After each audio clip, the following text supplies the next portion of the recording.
겠습니다. 사랑의 하나님 감사합니다. 오늘도 주의 크신 은혜가 오늘 우리의 삶 가운데 넘쳐나게 도와주시고 이 시간 예배하는 이 시간 하나님의 말씀으로 우리의 심령을 깨우시고 인도하여 주옵소서. 감사함을 드리며 예수 그리스도의 이름으로 간절히 기도 올리옵나이다. 아멘.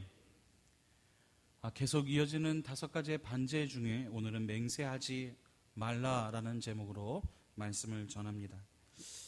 각 나라마다요, 이 맹세에 대한 이 맹세를 하는 습관들이 있습니다. 우리나라에도요, 맹세할 때 쓰는 말이 있는데요, 내 손에 장을 지진다, 에휴, 내가 성을 간다, 이런 표현을 하지요. 아이들은 주로 이렇게 표현합니다. 우리 내기할래? 아이들뿐만이 아니죠. 우리 어른들도 이렇게 친한 친구들하고 오랜만에 모일 때 하는 말 중에 하나가 너 나랑 이거에 대해서 내기할래? 이런 표현들을 씁니다. 자, 먼저 내 손에 장을 지진다라고 하는 이 말은요, 이 2가지의 의미로 전해 내려오고 있습니다. 그러니까 이 말은 그 말 그대로 펄펄 끓는 장에 손을 넣는다는 말이에요. 여기에서 이 장은 간장을 말합니다. 옛날 옛적 의학이 발달하지 않았던 시절에 이 생손아리, 그러니까 별 이유 없이 손가락이 붓고 아프는 증상이죠. 또 이렇게 손을 잡아 뜯거나 이렇게 손톱을 너무 짧게 깎으면 이렇게 앓게 되는 생손아리를 하게 됩니다. 혹시 여러분들도 많이 알아보신 적이 있습니까? 저도 간혹 손톱을 짧게 깎다 보면 이 생손아리를 하는 경우들이 간혹 있었습니다.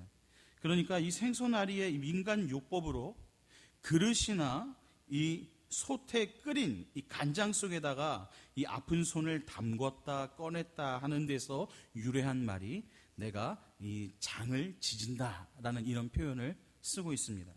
또 어떤 표현이 있냐면 손바닥을 이 불이나 화로, 그러니까 이렇게 난로 같은 화로 같은 데에 넣고 손을 지진다는 표현이죠.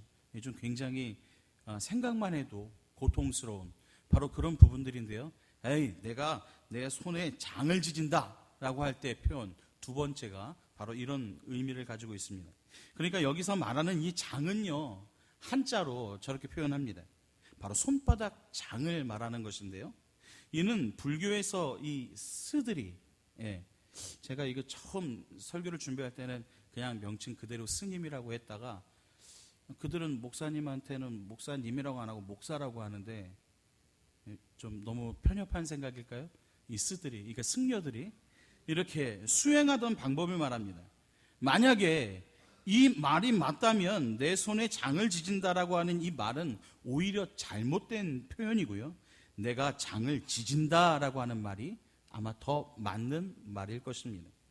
그러니까 제가 오늘 장을 지진다는 이 표현을 이렇게 2가지의 의미를 계속해서 설명을 드렸지만 이 둘 중에 진의가 무엇이 되었든 간에 공통적인 의미가 있습니다. 그것은 만약에 그렇지 않으면 내가 그 대가로 끓는 간장에 손을 넣든 혹은 뜨거운 화로에 손을 넣든 간에 그 대가를 지불하겠다라고 하는 의미를 가지고 있는 것입니다. 즉, 내 말은 틀림없이 사실이야 라고 할 때 쓰는 말이죠. 또 2번째 표현, 내가 성을 간다라고 하는 이 말은 이 조상으로부터 대대로 이어져 내려온 이 자신의 성을 바꾼다는 의미로 어떤 논쟁이 벌어졌을 때에 자신의 의사 표현이 확실히 맞는 것을, 이 맞다라고 하는 것을 오히려 조상을 걸고 맹세하는 것을 말하죠. 그래서 만약에 틀리면 내가 성을 갈고 말겠어 라고 하는 표현을 쓰지요. 자, 그렇다면 오늘 성경이 기록되어져 있는 이스라엘에는 이런 맹세하는 습관이 없었을까요? 당연히 있었습니다. 이스라엘에서도요, 맹세하는 습관이 있습니다. 이스라엘은 이 신정국가답게, 즉 하나님이 통치하시는 나라답게 그들은 하나님의 이름으로 맹세를 합니다. 신명기 6장과 10장에 보면 이런 내용들이 나와 있어요. 하나님은 자신의 이름으로 맹세하도록 하심으로써 자신의 신실하시고 진실하심이 그가 택하신 백성들의 삶과 그 사회에 반영되기를 원하셨습니다. 따라서 하나님의 이름으로 하는 맹세는 하나님 앞에서 진실하게 살아간다라고 하는 표현이었던 것입니다. 그러나 그들은 자신이 맹세를 지키지 못할 때에 혹 발생하게 될 그 책임과 또 하나님의 이름을 모독한다라고 하는 그 죄를 피하기 위해서 또 다른 방법을 씁니다. 즉 다른 것으로 맹세를 하는 거예요. 하나님의 이름으로 맹세를 하던 사람들이, 이 이스라엘 사람들이 그것을 피하기 위해서 다른 것, 즉 그저 하늘을 향해서 또는 자신의 머리, 이거는요 좀 더 심하게 얘기하면 내 목숨을 걸고 맹세한다는 거예요. 그러니까 자신의 머리 혹은 저 예루살렘 성전이 있는 바로 예루살렘, 혹은 바로 그곳에 있는 성전, 혹은 성전에 있는 이 금 그릇이나 같은 금으로, 또는 그 제단 위에 드리는 제물 등 뭐 여러 가지가 있습니다. 그러니까 하나님 이외에 사용되어질 수 있는 모든 것들, 그 다른 것들을 걸고 맹세하곤 했다는 것입니다.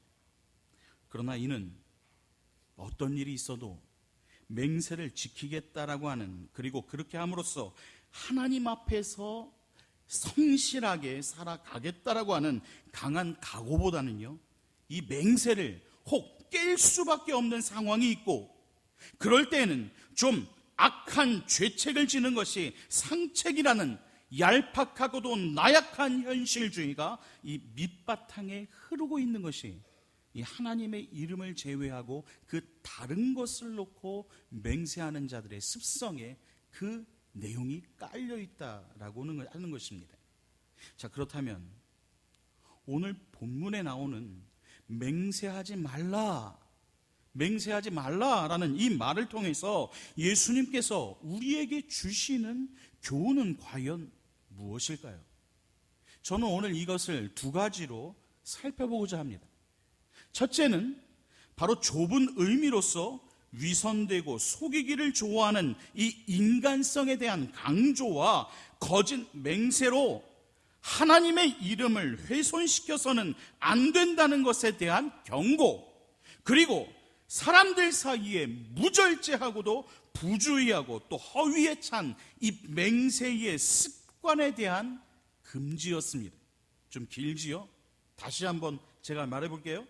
좁은 의미로는 위선되고 속이기를 좋아하는 인간성에 대한 그 강조입니다. 그리고 거짓 맹세로 하나님의 이름을 훼손시켜서는 안 된다는 것에 대한 경고이고요. 또 사람들 사이에 무절제하고 부주의하고 허위에 찬 이 맹세하는 습관을 오히려 이런 것에 대한 금지를 이야기하는 것입니다. 맹세가 이처럼 인간의 책임을 회피하기 위한 수단으로 사용되는 것을 간파하셨던 우리 예수님은 다음에 세 가지의 이유를 들어서 이 맹세를 전적으로 금지하십니다. 자, 첫째는요, 사람들이 자신의 맹세에 비록 하나님의 거룩하신 이름을 언급하지는 않는다라고 하더라도 하나님의 이름을 더럽힐 수밖에 없다는 것입니다. 그래서 이 맹세를 금지시킨 거예요. 왜냐하면 하늘이나 땅, 성전이나 제단 등을 포함하여서 그 무엇이 하나도 하나님과 관련이 없는 것이 없기 때문입니다. 이 모든 것은 하나님의 피조물들인 것이죠.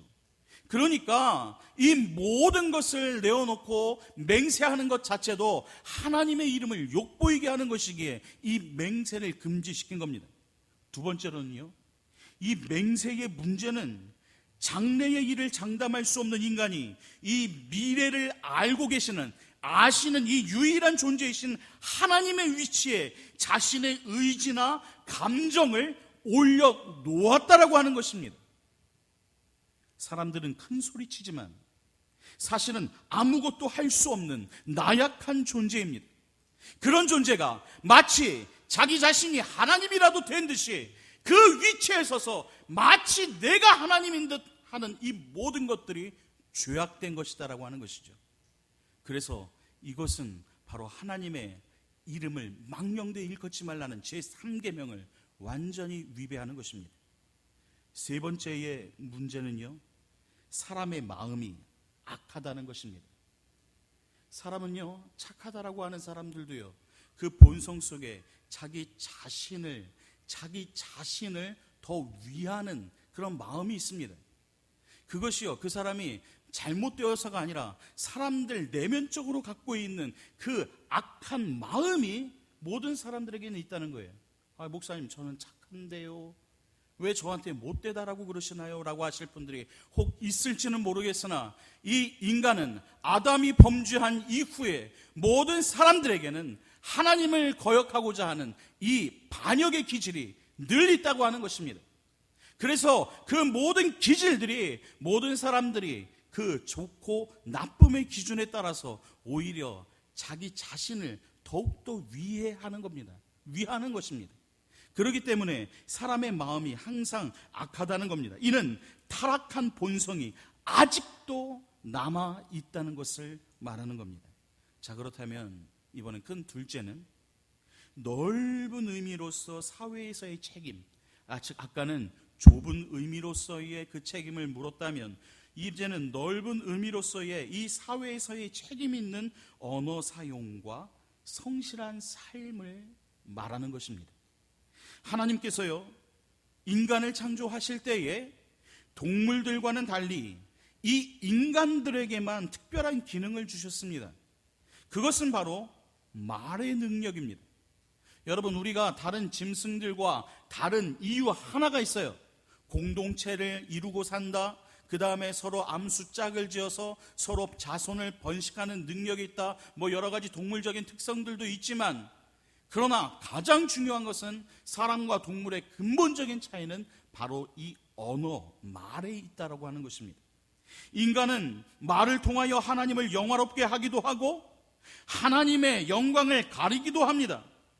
또는 사람을 기쁘게 하기도 하고 사람을 슬프게 만들기도 합니다. 말은요, 이처럼 선악간의 다양한 기능들을 가지고 있는데, 그런데 인간은 이 특권 중에 특권인 언어의 은총을 오용을 하게 되어서 창세 초부터 거짓말을 하기 시작하였습니다. 그래서 그 거짓말을 시작한 인류는 오늘까지 이르게 되었어요. 현대를 가리켜 말의 홍수 시대라고 말합니다. 요즘은 껄핏하면 무엇의 홍수라는 표현을, 그만큼 이 인류의 사회는 예전에 그 어느 시대보다 지난 100여 년간 너무나도 급속도로 완전히 그 이전 시대와는 전혀 비교할 수 없을 정도로 완전히 바뀌었기 때문에 이런 표현들을 자주 쓰고 있습니다. 그렇습니다. 현대를 가리켜 말의 홍수의 시대라고도 말합니다. 이 말은 말에 대한 긍정적인 의미보다는 오히려 부정적인 의미가 더 짙게 깔려 있습니다. 즉, 말은 많지만 행동이 없다는 거예요. 말은 많으나 진실하고 귀담아 들을 만한 말이 적다라고 하는 것입니다.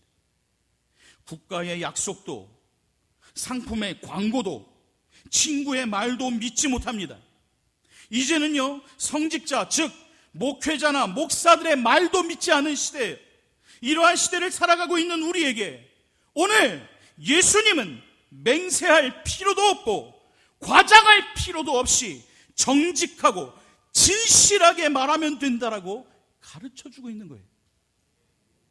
예를 들어 무슨 말을 하는 중에 이건 정말이야, 이것은 진짜야, 이것은 사실이야 라고 말하는 것은 그러한 말의 의미가 바로 그 전체는 다 아니겠지만 지금까지 앞에서 이야기한 것은 다 거짓이거나 가짜이고 지금부터 하는 이 말만큼은 진실이야 라고 하는 말하는 것과 같은 것이 되는 거예요. 따라서 오늘 본문을 통해서 예수님께서 강조하시고자 하신 것은요, 말의 신실성입니다. 따라해 봅시다. 말의 신실성. 다시 한번요. 말의 신실성. 우리들의 일상 대화가 그대로 받아들여지고 지켜져야 한다는 것입니다. 어떻게 보면요, 맹세를 하는 것 자체가 문제를 안고 있는지도 모르겠어요. 정직한 사람은 맹세할 필요가 없잖아요. 그냥 사실대로 있는 것 그대로를 이야기하고 받아들이면 되잖아요. 어떤 사람이 무슨 말을 하든지 간에 그 말이 액면 그대로 받아들여질 수 있어야 합니다. 사실 어떤 사람이 맹세를 한다는 것은 그 사람의 보통 대화를 믿을만 하지 못하기 때문에 이 맹세라고 하는 특별 수단을 동원하여서 믿게끔 하려는 것이잖아요.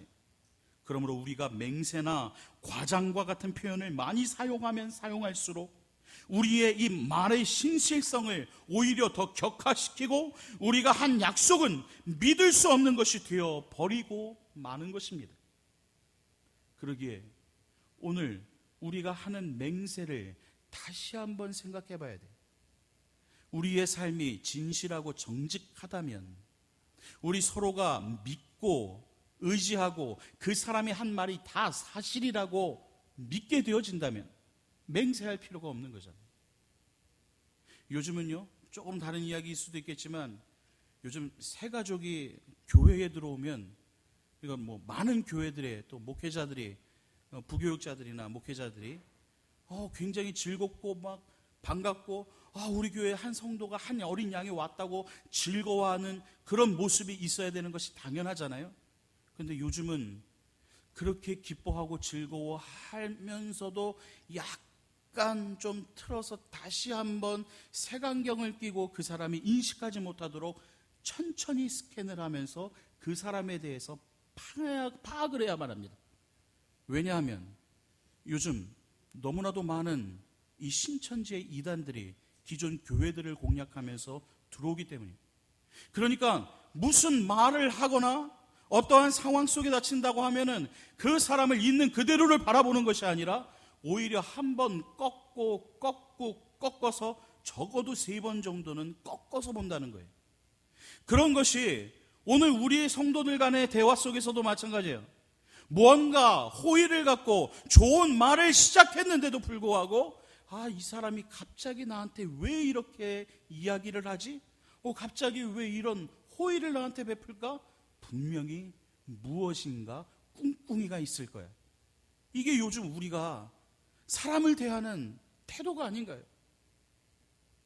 기독교의 기초는요, 진실성과 신뢰성입니다.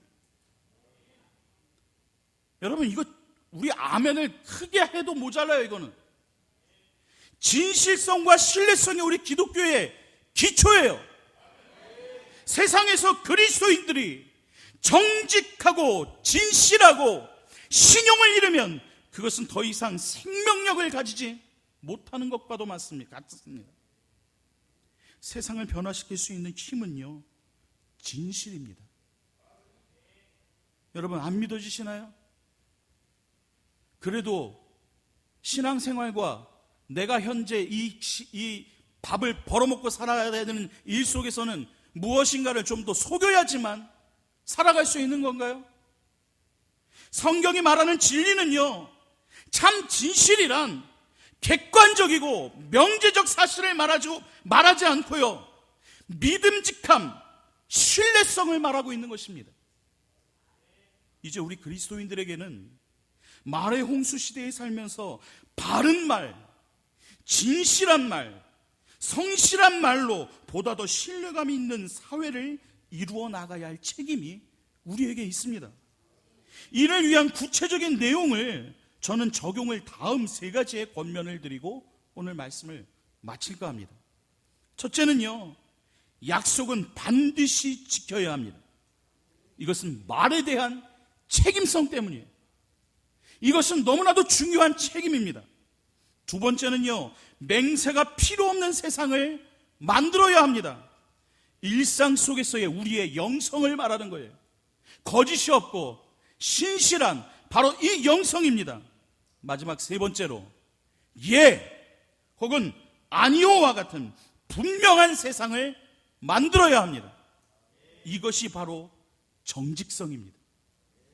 오늘 예수님께서 오늘 맹세하지 말라라고 이야기하신 이 반제를 오늘 우리가 한번 기억해 보십시다. 그리고 이 말씀에 저 자신의 모습, 우리 자신의 모습을 한번 대입시켜 놓고 이 하나님의 말씀이 오늘 나 자신을 해석할 수 있도록 한번 해보십시오.